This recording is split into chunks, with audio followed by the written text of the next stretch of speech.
Hello everyone, good morning to all of you and welcome to online study point. तो सबसे पहले तो आप सभी को दीपावली की हार्दिक शुभकामनाएं।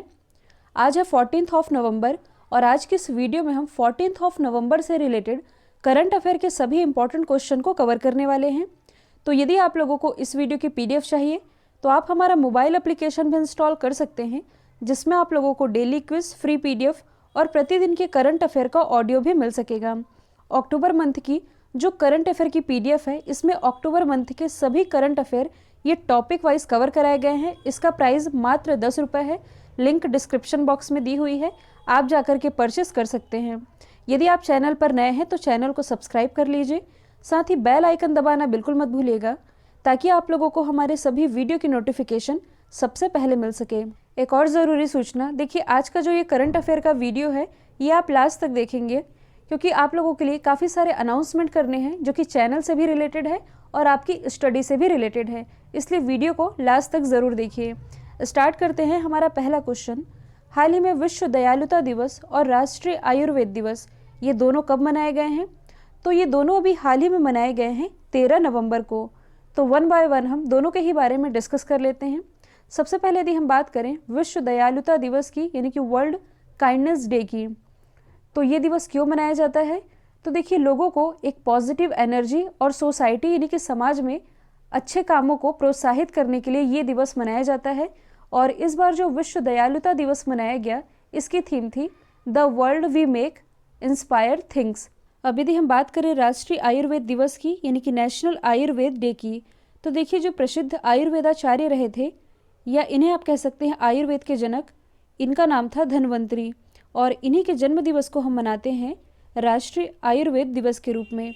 यदि हम अदर ऑप्शन को डिस्कस करें तो 10 नवंबर को मनाया गया है शांति और विकास के लिए अंतर्राष्ट्रीय विज्ञान दिवस, यानी कि इंटरनेशनल साइंस डे। जबकि भारत में जो राष्ट्रीय विज्ञान दिवस है ये मनाया जाता है 28 फरवरी को। 11 नवंबर को मनाया गया है नेशनल एजुकेशन डे, यानी कि राष्ट्रीय शिक्षा दिवस। जबकि अंतर्राष्ट्रीय शिक्षा दिवस ये मनाया जाता है 24 जनवरी को। 12 नवंबर को 3 इम्पॉर्टेंट डे मनाए गए हैं। एक तो है इंटरनेशनल निमोनिया डे, दूसरा है नेशनल बर्ड डे यानी कि राष्ट्रीय पक्षी दिवस, और तीसरा है लोक सेवा प्रसारण दिवस। ये तीनों ही मनाए गए हैं 12 नवंबर को। हाल ही में किस राज्य ने प्रोजेक्ट एयर केयर की शुरुआत की है? तो प्रोजेक्ट एयर केयर, इसकी शुरुआत अभी हाल ही में की गई है हरियाणा गवर्नमेंट के द्वारा। हरियाणा के जो मुख्यमंत्री हैं मनोहर लाल खट्टर जी, इन्होंने गुड़गांव में बढ़ते हुए वायु प्रदूषण यानी कि एयर पॉल्यूशन से निपटने के लिए इस प्रोजेक्ट एयर केयर की शुरुआत की है, जिसके अंतर्गत वायु प्रदूषण की गुणवत्ता में सुधार लाने के लिए गुड़गांव में 65 वायु स्टेशन स्थापित किए जाएंगे। वायु, इसकी फुल फॉर्म बनती है विंग ऑग्यूमेंटेशन प्योरीफाइंग यूनिट। ये काफ़ी चर्चे में भी रहा था और यही वायु स्टेशन ये स्थापित किए जाएंगे गुड़गांव में, ताकि जो एयर क्वालिटी है इसमें सुधार लाया जा सके। अब यदि हम बात करें हरियाणा की, तो इसकी राजधानी क्या है? चंडीगढ़। मुख्यमंत्री कौन है? तो अभी मैंने बताया है मनोहर लाल खट्टर। राज्यपाल तो ये हैं Satyadev Narayan Arya. Important national park की यदि बात की जाए तो सुल्तानपुर नेशनल पार्क और कलेसर नेशनल पार्क, ये दोनों ही स्थित है हरियाणा में। आप लोगों ने प्रसिद्ध सूरज कुंड मेले के बारे में ज़रूर सुना होगा। ये जो सूरज कुंड मेला है ये हरियाणा में लगता है, हरियाणा के फरीदाबाद में। इसके अलावा हाल ही में जो एनीमिया इंडेक्स रिलीज़ किया गया, इसे टॉप किया था हरियाणा ने ही। और देखिए, जो मैं आप लोगों को बता रही थी कि आप लोगों के लिए आज क्या स्पेशल ऑफ़र है, तो आप लोगों के लिए आज मेगा ऑफ़र है दिवाली का। और ये जो ऑफ़र है ये लिमिटेड है, केवल 24 घंटे के लिए ओपन रहेगा। इसके बारे में मैं आप लोगों को बता देती हूँ। आप सभी जानते हैं लास्ट 10 मंथ्स की जो वन लाइनर करंट अफेयर की PDF है ये ऑलरेडी लॉन्च की जा चुकी है। इसके अलावा अक्टूबर मंथ की जो टॉपिक वाइज करंट अफेयर की PDF है ये भी लॉन्च हो चुकी है। अब आप लोग जिसका काफ़ी समय से वेट कर रहे थे, ऑनलाइन स्टडी पॉइंट की जो लास्ट 10 मंथ्स की करंट अफेयर की PDF है with detailing with extra fact वाली, जिसमें कि जनवरी 2020 से लेकर के 31 अक्टूबर 2020 तक का डेटा कवर कराया गया है। और इसमें सभी current affair topic wise cover कराए गए हैं, जिसमें आप लोगों को नेशनल अपॉइंटमेंट अलग से मिलेगी, इंटरनेशनल अपॉइंटमेंट अलग से, sports, awards, brand ambassador, GI tag, event summit, ranking, index, ये सभी आप लोगों को टॉपिक वाइज मिल जाएंगे। और ये जो PDF है ये आप लोगों के लिए ऑफ़र में केवल 24 घंटे के लिए ओपन है। देखिए, आपके आगामी किसी भी एग्ज़ाम के पॉइंट ऑफ व्यू से ये मोस्ट इंपॉर्टेंट PDF है। और एक रिक्वेस्ट मैं आप लोगों से करना चाहूँगी, जो लोग इस PDF का प्रिंट आउट निकलवाते हैं वो लोग प्लीज़ मत निकलवाइए। और ऐसा करने के लिए मैं आप लोगों को इसलिए बोल रही हूँ क्योंकि आज मैंने ये करंट अफेयर की PDF डिटेल वाली खुद भी पढ़ी है। और यकीन मानिए, यदि आप समय निकाल के केवल एक दिन करंट अफेयर को देंगे तो एक दिन में आप लोगों के लास्ट 10 मंथ्स की जो करंट अफेयर की PDF है ये आप अच्छे से पढ़ सकेंगे। तो इसके लिए प्रिंट आउट निकलवा करके आप अपने पैसे वेस्ट बिल्कुल मत कीजिए। और इस PDF को मैंने खुद भी चेक किया है, बहुत अच्छी PDF है। आई एम श्योर आप लोग सेटिस्फाइड होने वाले हैं, क्योंकि आप सभी जानते हैं कि अभी दिसंबर से एग्ज़ाम्स वगैरह भी स्टार्ट होने वाले हैं। और कोरोना के कारण जिनकी पढ़ाई नहीं हो पाई है, जिन्होंने नोट्स नहीं बना पाए हैं, तो उनके लिए ये एक बेनिफिट है कि आप इस PDF को परचेज़ करें और अपनी स्टडी कंटिन्यू करें। तो लास्ट 10 मंथ की जो करंट अफेयर की डिटेल वाली PDF है ये आप लोगों के लिए केवल 24 घंटे के लिए ऑफ़र में है 28 रुपीज़ में। ध्यान दीजिए, 60% ऑफ है। जबकि जो मैथ्स के हैंड रिटन नोट्स हैं ये आप लोगों को ऑफ़र में 40 रुपीज़ में मिल जाएगी। तो ये सुनहरा मौका अपने हाथ से बिल्कुल ना जाने दें। डिस्क्रिप्शन बॉक्स में लिंक दी हुई है, आप जा कर के परचेस कर सकते हैं। हाल ही में भारतीय मूल के किस व्यक्ति को अमेरिका का नया चीफ ऑफ स्टाफ नामित किया गया है? तो अमेरिका के नए चीफ ऑफ स्टाफ ये नामित किए गए हैं काश पटेल, जो कि भारतीय मूल के हैं। कई जगह आप लोगों को इनका नाम कश्यप प्रमोद पटेल ये भी लिखा दिखेगा, तो एक ही है, काश पटेल या कश्यप प्रमोद पटेल। देखिए, अमेरिका के जो रक्षा सचिव हैं इनका नाम है क्रिस मिलर, और क्रिस मिलर का ही नया चीफ ऑफ स्टाफ ये चुना गया है काश पटेल को, जो कि स्थान लेंगे जेन स्टीवर्ट का। जेन स्टीवर्ट जिन्होंने एक दिन पहले ही इस्तीफ़ा दिया था, और इन्हीं के स्थान पर नए चीफ ऑफ स्टाफ ये बन गए हैं भारतीय मूल के काश पटेल। देखिए, अभी बीते कुछ दिनों में कई ऐसे भारतीय नाम हैं जिनकी नियुक्ति दूसरे देशों की कैबिनेट में की जा रही है, तो उन्हीं का हम रिवीजन कर लेते हैं। जैसे कि प्रीति पटेल, कुछ समय पहले ही इनकी नियुक्ति ब्रिटेन कैबिनेट में गृह सचिव या आप कह सकते हैं गृह मंत्री के रूप में की गई है।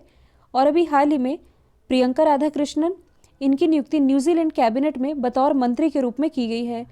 न्यूजीलैंड की दोबारा से प्राइम मिनिस्टर ये जेसिका अर्डन बनी, और इन्हीं की कैबिनेट में भारतीय मूल की प्रियंका राधाकृष्णन को शामिल किया गया है। और न्यूजीलैंड कैबिनेट में शामिल होने वाली ये पहली भारतीय बन गई हैं। जबकि यदि हम बात करें प्रीतम सिंह की, तो देखिए ये रिलेटेड है सिंगापुर से। मैंने आप लोगों को बताया भी था कि भारतीय मूल के जो प्रीतम सिंह है ये सिंगापुर की संसद में विपक्ष के पहले नेता बने हैं, ये भी भारतीय मूल के ही हैं। तो ये सभी आप याद रख सकते हैं। हाल ही में भारतीय नौसेना ने किस पनडुब्बी का अनावरण किया है? तो हाल ही में जो इंडियन नेवी है इसने 5वीं स्कॉर्पियन पनडुब्बी का अनावरण किया है, जिसका नाम है वागीर। कई जगह आप लोगों को इसका नाम वजीर भी देखने को मिलेगा, मुझे मोस्टली जगह इसका नाम वागीर देखने को मिला है। और देखिए, ये जो पनडुब्बी है ये एंटी सरफेस वॉरफेयर, माइन बिछाने और खुफिया निगरानी जुटाने का काम करेगी, और इसका ही अनावरण किया है इंडियन नेवी ने। इंडियन नेवी की स्थापना हुई थी 1612 में, हेडक्वार्टर स्थित है नई दिल्ली में। इंडियन नेवी के चीफ कौन है? तो ये है एडमिरल कर्मवीर सिंह। इंडियन नेवी का मोटो क्या है? तो ये है श्रम नो वरुणा। यदि हम अदर ऑप्शन को डिस्कस करें तो कलवरी और करंज ये भी पनडुब्बी ही हैं। वागीर के बारे में मैंने आप लोगों को बता दिया है। देखिए, जो सिंधु वीर है ये एक पनडुब्बी है जो कि चर्चे में रही है, और क्यों चर्चे में रही है? तो ये क्वेश्चन रिलेटेड है इंटरनेशनल रिलेशन वाले टॉपिक से। अभी जो अपना देश भारत है ये किस देश को सिंधु वीर सौंप रहा है? तो भारत के द्वारा म्यांमार कंट्री को INS सिंधु वीर ये सौंपा जा रहा है, जिसके बाद से म्यांमार की नेवी का ये पहला पनडुब्बी होगा। तो ये भी आप याद रख सकते हैं। और देखिए, कल भी मैंने आप लोगों को बताया था कि यदि आप लोगों को इंग्लिश मुश्किल लगती है समझने में, सीखने में, और इसे आप आसान भाषा में यदि समझना चाहते हैं तो आप रानी सिंह मैम से जुड़ सकते हैं। और इससे जुड़ने के लिए आप लोगों को अनअकैडमी को फॉलो करना होगा, जिसकी लिंक डिस्क्रिप्शन बॉक्स में दी हुई है। इनके द्वारा इंग्लिश की स्पेशल क्लास चलाई जा रही है, मॉक टेस्ट सॉल्व कराए जा रहे हैं, और आप लोगों को 3 मॉक टेस्ट मिलेंगे और इसका 3 एनालाइज करवाया जाएगा। इसका शेड्यूल क्या है? तो 30 नवंबर से लेकर के 27 नवंबर तक। तो आप इससे जुड़ना बिल्कुल मत भूलिएगा। हाल ही में राजेंद्र दर्डा द्वारा लिखी गई किताब जिसका नाम है माझी भीत, या हिंदी में इसका मतलब है मेरी दीवार, इस किताब को किसके द्वारा लॉन्च किया गया है? तो देखिए, माझी भीत किताब लिखी गई है राजेंद्र दर्डा के द्वारा और इसे लॉन्च किया गया है भगत सिंह कोश्यारी के द्वारा। भगत सिंह कोश्यारी वैसे ये तो महाराष्ट्र के राज्यपाल हैं, लेकिन ये भी हाल ही में गोवा के भी राज्यपाल का एडिशनल चार्ज संभाल रहे हैं, क्योंकि गोवा के जो राज्यपाल थे सत्यपाल मलिक, इनकी नियुक्ति भी हाल ही में मेघालय के राज्यपाल के रूप में कर दी गई है। इसलिए महाराष्ट्र और गोवा दोनों के ही राज्यपाल का चार्ज संभाल रहे हैं भगत सिंह कोश्यारी, और इन्हीं के द्वारा इस किताब को लॉन्च किया गया है जिसका नाम है माझी भीत। और देखिए, यह किताब राजेंद्र दर्डा के चुनिंदा फेसबुक पोस्टों का संकलन है जो कि पिछले 4 वर्षों में लिखे गए विभिन्न मुद्दों से संबंधित है। अब यहाँ बुक लॉन्च किए जाने की बात की जा रही है, तो हाल ही में जो प्राइम मिनिस्टर नरेंद्र मोदी जी हैं, इनके द्वारा बाला साहब विखे पाटिल की आत्मकथा लॉन्च की गई है जिसका नाम है वीर चा करणी, जो कि मराठी में है। हिंदी में इसका मतलब है कि देश की सेवा के लिए या दूसरों की सेवा के लिए जीवन समर्पित कर देना। यदि हम बात करें प्रकाश जावड़ेकर जी की, तो हाल ही में इन्होंने एम वेंकैया नायडू जी की जो किताब है कनेक्टिंग, कम्युनिकेटिंग एंड चेंजिंग, इसे लॉन्च किया है। यदि हम बात करें गृह मंत्री अमित शाह जी की, तो हाल ही में इन्होंने नरेंद्र मोदी जी पर ही बेस्ड एक किताब लॉन्च की है जिसका नाम है कर्म योद्धा ग्रंथ। हाल ही में किस राज्य के मुख्यमंत्री ने सेचा समाधान मोबाइल एप्लीकेशन लॉन्च किया है? तो ये भी हाल ही में लॉन्च किया गया है ओडिशा के मुख्यमंत्री नवीन पटनायक जी के द्वारा। और इस मोबाइल एप्लीकेशन का पर्पस क्या है, यानी कि उद्देश्य? तो देखिए, बेसिकली किसानों द्वारा सिंचाई को लेकर के जो भी प्रॉब्लम फेस की जाती है, इसके लिए इस मोबाइल एप्लीकेशन को लॉन्च किया गया है। और इस एप्लीकेशन के लॉन्च होने के साथ ही किसानों को जल संसाधन विभाग के ऑफिस जाने की ज़रूरत नहीं होगी, बल्कि अब जो किसान है ये फ़ोटो या वीडियो के थ्रू भी अपनी प्रॉब्लम ऑफिस पहुंचा सकते हैं। कहने का मतलब है कि उस एरिया की फ़ोटो या वीडियो बना करके जहां किसानों को सिंचाई के लिए पानी की प्रॉब्लम हो रही है, इसका फ़ोटो या वीडियो बना करके ये जल संसाधन विभाग के ऑफिस भेज सकते हैं। इसी पर्पज़ से इस एप्लीकेशन को लॉन्च किया है ओडिशा गवर्नमेंट ने। आप मैप में देख सकते हैं ओडिशा की लोकेशन, इसकी राजधानी भुवनेश्वर, और भुवनेश्वर में इसी साल खेलो इंडिया यूनिवर्सिटी गेम्स के पहले संस्करण का आयोजन किया गया था। मुख्यमंत्री अभी मैंने बताया है नवीन पटनायक, राज्यपाल तो ये हैं गणेशी लाल। यहाँ से लोकसभा सीटें आती हैं 21, राज्यसभा सीटों की संख्या 10, विधानसभा सीटें ये आती हैं 147। भारत में जो सबसे खारे पानी की झील है चिल्का झील, ये ओडिशा में ही स्थित है। इसके अलावा एक बांध है जिसका नाम है हीराकुंड बांध। कई बार एग्जाम में पूछा जाता है कि ये किस नदी पर बनाया गया है, तो ये बनाया गया है महानदी पर। और इम्पॉर्टेंट नेशनल पार्क यदि हम बात करें तो सिमलीपाल नेशनल पार्क और भीतरकनिका नेशनल पार्क, ये दोनों स्थित है ओडिशा में ही। विदेश सचिव हर्षवर्धन श्रृंगला की मालदीव यात्रा के दौरान भारत और मालदीव के बीच कितने समझौतों पर हस्ताक्षर किए गए हैं? तो देखिए, प्रेजेंट टाइम में जो हमारे विदेश मंत्री हैं ये तो हैं एस जयशंकर, विदेश सचिव ये है हर्षवर्धन श्रृंगला, जो कि भी हाल ही में मालदीव की यात्रा पर गए थे। और इस यात्रा के दौरान दोनों ही देशों के बीच, यानी कि भारत और मालदीव के बीच कुल 4 समझौतों पर हस्ताक्षर किए गए हैं। और इन समझौते से दोनों ही देशों के बीच के जो रिलेशन है ये और मजबूत होंगे। और देखिए, कुछ समय पहले की बात है, आप सभी जानते हैं जो मालदीव टूरिज़्म यानी कि मालदीव पर्यटन उद्योग है जो, ये कोविड-19 के कारण बहुत बुरी तरह से प्रभावित हुआ है। और इसलिए सितंबर 2020 की ही बात है, जो अपना देश भारत है इसने मालदीव को 250 मिलियन अमेरिकी डॉलर का ऋण भी प्रदान किया था। यदि हम बात करें मालदीव की, तो कैपिटल है माले, करेंसी है रुपया, यहाँ के जो प्रेसिडेंट है ये है इब्राहिम मोहम्मद सोलेह। भारत और मालदीव के बीच एक एक्सरसाइज होती है जिसका नाम है ई कुवरिन एक्सरसाइज, जो कि आयोजित की गई थी महाराष्ट्र के पुणे में। हाल ही में बॉलीवुड एक्टर सोनू सूद के द्वारा लिखी गई किताब का नाम क्या है? तो ये क्वेश्चन भी बुक्स एंड ऑथर से रिलेटेड है, लेकिन मैंने इसे दूसरे तरीके से सेट किया है। तो हाल ही में जो बॉलीवुड एक्टर है सोनू सूद, इनके द्वारा जो किताब लिखी गई है इसका नाम है आई एम नो मसीहा। आप सभी जानते हैं कोविड-19 महामारी के बीच इन्होंने गरीबों की काफ़ी हेल्प की थी, जिसके बाद से इनका नाम काफ़ी चर्चे में भी आया था और इन्हें गरीबों का मसीहा ऐसा टाइटल भी दिया जा रहा था। तो इसी पर इन्होंने एक किताब लिखी है जिसका नाम है आई एम नो मसीहा, जो कि कुछ समय में लॉन्च की जाएगी। और देखिए, सोनू सूद ने जो गरीबों की हेल्प की थी महामारी के बीच, इसके लिए इन्हें यूएनडीपी यानी कि यूनाइटेड नेशन डेवलपमेंट प्रोग्राम ने स्पेशल ह्यूमैनिटेरियन एक्शन अवार्ड से भी नवाजा था। इसके अलावा यदि हम बात करें, जो सोनू सूद है ये भी हाल ही में एजर इंडिया जो कि एक पीसी ब्रांड है, इसके ब्रांड एम्बेसडर बनाए गए हैं। यदि हम हाल ही में लॉन्च की गई किताबों की बात करें तो your best day is today, ये किताब अभी हाल ही में लिखी गई है अनुपम खेर जी के द्वारा। How to become a writer, तो ये किताब प्रसिद्ध राइटर रस्किन बॉन्ड के द्वारा लिखी गई है। जबकि वन अरेंज्ड मर्डर, ये किताब लिखी है चेतन भगत ने। उत्तर प्रदेश का वह कौन सा शहर है जो एक बार फिर से Guinness book of world record में अपना नाम दर्ज करवाने जा रहा है? तो आप सभी जानते हैं ये है अयोध्या। तो देखिए, इस बार फिर से भगवान राम की नगरी अयोध्या में लगभग 6 लाख दिए जलाए जाएंगे, जो कि एक नया वर्ल्ड रिकॉर्ड सेट करेगा। जो यहाँ के मुख्यमंत्री हैं योगी आदित्यनाथ जी, इन्होंने 2017 में अयोध्या में दीपोत्सव मनाने की शुरुआत की थी और तब यहाँ लगभग 1,65,000 दिए जलाए गए थे। इसके बाद 2018 में लगभग 3.5 लाख दिए जलाए गए। 2019 में मतलब कि पिछले वर्ष लगभग 5.5 लाख दिए जलाए गए, जो कि एक नया वर्ल्ड रिकॉर्ड भी बनाया था।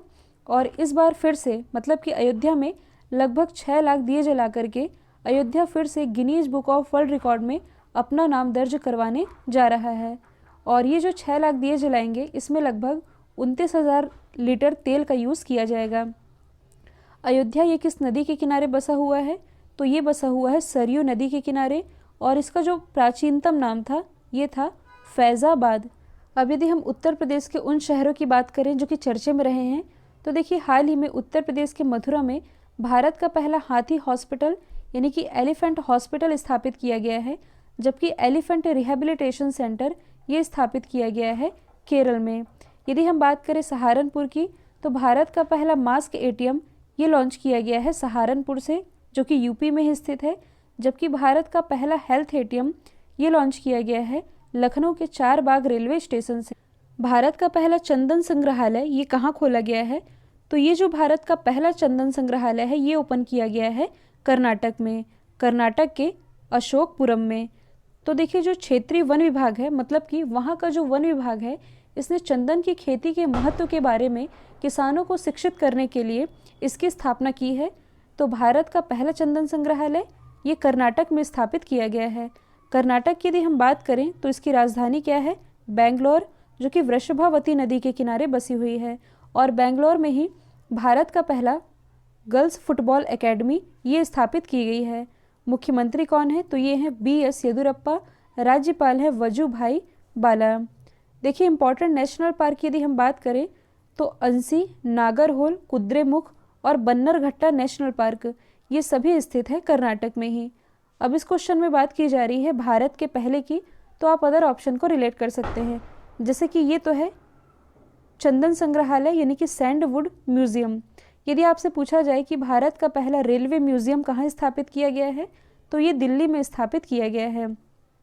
जबकि भारत का जो पहला मैरीटाइम म्यूजियम है यानी कि समुद्री संग्रहालय ये स्थापित किया गया है गुजरात में, गुजरात के लोथल में। भारत के पहले से आप छत्तीसगढ़ को कैसे रिलेट कर सकते हैं? तो देखिए, भारत का जो पहला गार्बेज कैफ़े है ये छत्तीसगढ़ के अंबिकापुर में स्थापित किया गया है। जबकि भारत का पहला ई कचरा क्लिनिक ये स्थापित किया गया है मध्य प्रदेश की राजधानी भोपाल में। कल मैंने आप लोगों से पूछा था इम्पैक्स इंडेक्स में कौन सा राज्य टॉप पर रहा? राइट आंसर था केरल। अब आप लोगों के लिए आज का सवाल है, हाल ही में दुनिया का पहला 6G एक्सपेरिमेंट सैटेलाइट ये किसने लॉन्च किया है? तो इसका जो भी आंसर है कमेंट बॉक्स में बताइएगा। आज दिवाली है, प्लीज़ अपना फीडबैक भी ज़रूर दीजिएगा। आप कब से चैनल में जुड़े हैं, आप लोगों ने क्या सीखा है, ये सब कुछ बताइएगा। वीडियो यदि पसंद आया है तो एक लाइक कीजिए, साथ ही एटलीस्ट एक स्टडी रिलेटेड ग्रुप में शेयर करना बिल्कुल मत भूलिएगा। तो आज के लिए इतना ही। Thank you so much.